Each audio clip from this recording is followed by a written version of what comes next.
What if the battery pack does not work?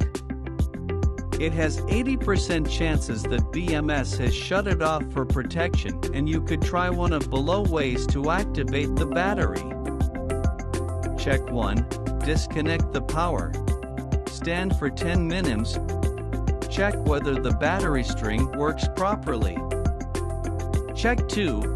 Stand for 30 minutes. Test the battery voltage. If the battery voltage is greater than or equal to 8.0 volt, the battery can be isolated to charge, and periodically check to see if it can be charged normally.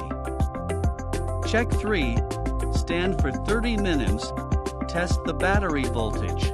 If the battery voltage is 8.0 volt, it can't be charged and need to be isolated. Please consult the technicians in Shandong Golden Cell Power Technology Co., Ltd.